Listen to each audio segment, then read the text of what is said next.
The following video contains spoilers to God of War Ragnarok and its DLC, Valhalla. It all started at Game Awards 2023. Having submitted all my votes for this year's contenders, I went to bed knowing the Western Hemisphere would have known the results before I woke up.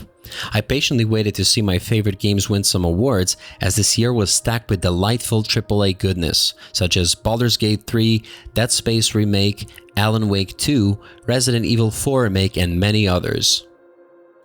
The Legend of Zelda Tears of the Kingdom was my pick for the Game of the Year award, as it became my all-time favorite game, and since it stayed present on social networks long after.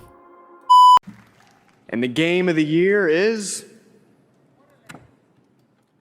Baldur's Gate 3.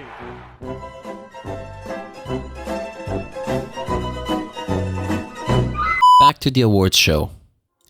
It featured a very entertaining performance by Alan Wake guys and some cool new releases, and then suddenly, boom, I see a familiar throne. God of War DLC, what the hell? I almost lost my voice doing this one.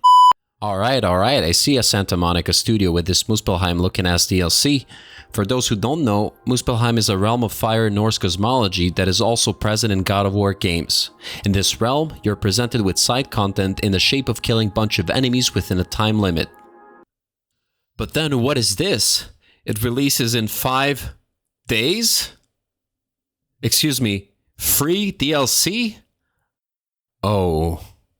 I thought to myself, I'm probably getting an arena battle and some Kratos skins, or a reskin of a reskin of a reskin of a reskin. Needless to say, I was wrong.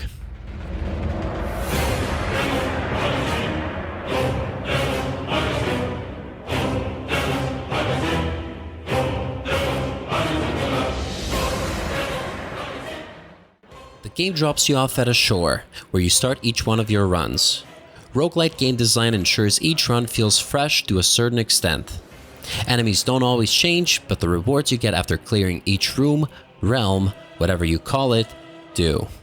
These rewards can be stats glyphs that are pretty self-explanatory, weapon glyphs that are basically passive effects for your weapons and their attacks, runic attacks that are special attacks unique to each of the weapons, and some others including various currencies that you will spend both during and outside of your runs. Between the rooms are realms where you can buy small upgrades at a shop, destroy vases to get some extra coins, and unlock the corners with chests with keys that you will receive much later on.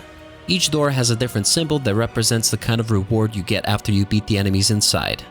A special kind of door has a skull mark on it, meaning you will have to fight an elite creep called Valhalla's Chosen, after which you will fight a mini-boss and then progress to Greece. I chose the second highest difficulty setting called Prowess, as it wasn't ridiculously easy for me and it proved to be a healthy amount challenging.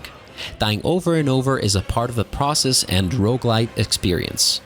Upon respawning, you can change your armor for purely cosmetic reasons, talk to NPCs, check your progress on mini challenges, buy permanent upgrades, whether it be increasing health bar, getting more resurrection stones, or influencing how often rare glyphs appear. Holy shit, do I love the combat in this game. It is so impactful and so satisfying, you just have to play it. You've got 3 weapons: Leviathan Axe, the weapon you start the God of War 2018 with, and my personal favorite, Athena Blades and Draupnir Spear. Glyphs are there to make sure certain moves are boosted when connected to other moves, which then incentivizes diverse and dynamic combat.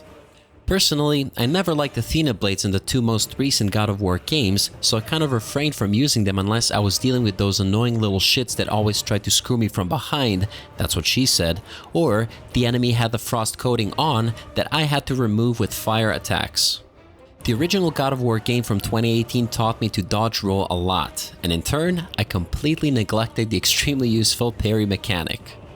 Parry after parry after parry after parry, I felt like an unstoppable god. Regular attacks? Yup.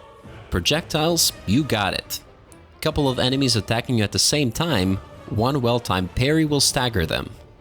Parrying is so goddamn satisfying, I cannot stress this enough. Also, facing more enemies at once taught me to better control the camera so I don't get clapped from behind, so there's that too. Overall, combat alone is enough to satisfy me, or is it? This game is not about the combat only though. Instead, it is a journey. A journey about persevering and facing yourself. Just like Kratos wanted to do this and get it over with, I wanted to rush through it initially. But, as Kratos stated before entering Valhalla, it is a place to master thyself. As I honed my combat skills, Kratos progressed further into his long overdue introspection. After being stopped by Tyr multiple times, I realized Kratos wasn't going anywhere at this pace, so I had to change my approach. I felt that Leviathan X felt a bit too slow for this kind of challenge, as the animation of some attacks is a bit long, and I ended up taking too many hits while attacking. So I decided to give Draupnir Spear a chance. And boy, did I have a eureka moment. The glyph that gives you a random element attached to every spear thrown, plus another glyph that makes elemental explosions every time I detonate spears, worked wonders. Enemies got melted by different elements, and their stun bars filled at the same time. The Blade of Olympus present in the newly introduced Legacy Rage was super cool, but I decided to replace it with Spartan Rage as the parry window fell off to me, and I wanted some extra healing capability when I'm put in a rough spot. I lost count of how many times I needed to defeat Tyr so Kratos could go through that door and accept himself. How many echoes of his past actions he had to revisit before he comes to terms with them. Lastly, this journey carries an important message outside of its intended medium. We all sometimes commit bad deeds, whether affecting us only or others as well. Facing the consequences of our past actions and the demons haunting us as a result is never easy. Kratos couldn't accept his actions with "it is what it is" mentality, but instead decides to simply do better in the future, knowing all too well it still won't be enough to tip the scale. Regret is a feeling that can last a lifetime, and as this fantastic DLC shows, you will have to face your memories many times to accept your flaws and find out how to cope with them.